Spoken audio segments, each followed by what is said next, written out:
Hello and welcome to the next devlog of my project Mini Countries.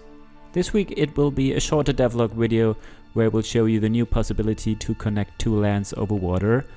I created a new resource for the fish resource as its base, and I set up some things in the background where you can help me in one case, so stay tuned. Let's start the video after the intro.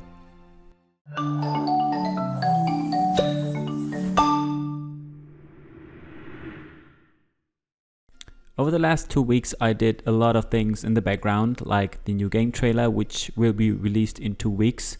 So the next devlog will probably be in 4 weeks. With this perspective, I worked a bit on the Steam page to be prepared it all looks good when the trailer will be on in 2 weeks.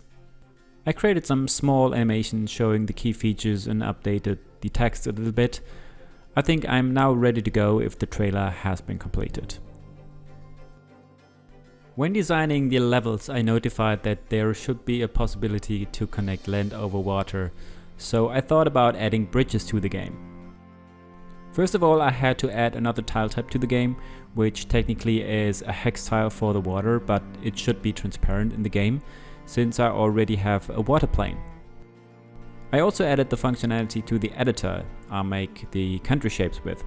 And here you can see that I have to provide the hex tile for being able to connect the land parts, which is necessary for the pathfinding algorithm. So the only thing I had to create was the 3D model for the bridge, which I unfortunately did not record, so you see the final result in the background. For testing, I only implemented the straight bridges to the game so far, but in the background I also prepared the other shapes for the bridges as well.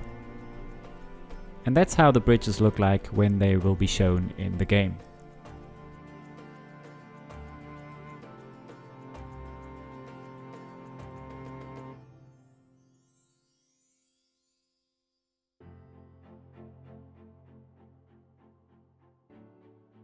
I finally created the language file for setting up the other languages the game will be released in.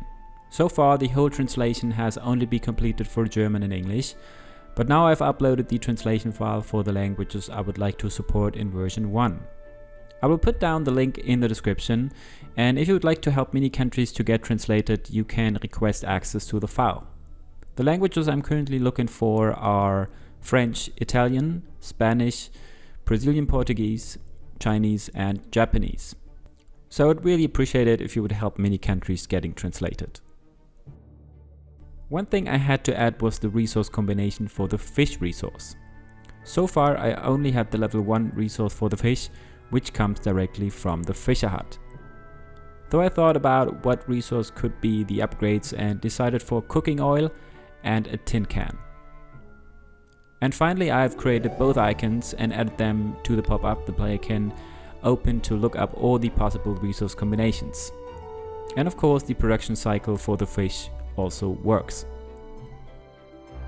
After adding all the level animations for the 14 countries, I thought that I could use their shape for the level image as well. The previous one was a bit washed out, so I decided to try out a new design. In my opinion, this looks much better and is much more consistent than the previous layout. So what do you think of the new country preview in the loading screen? Let me know down in the comments. Last but not least, I fixed a tiny thing which disturbed me, and that was that workers in trade buildings kept on working even though the building itself was not running anymore. So I added a little check that if a building is currently not connected or does not produce the resource in a specific season, the worker now disappears and comes back in the opposite case. And that's it for this devlog. I hope you enjoyed this shorter update and are really excited to see the trailer soon. If so, don't forget to subscribe to the channel and give this video a like. Activate the bell to not miss the next videos. Have a great start into the next week and see you next time. Cheers!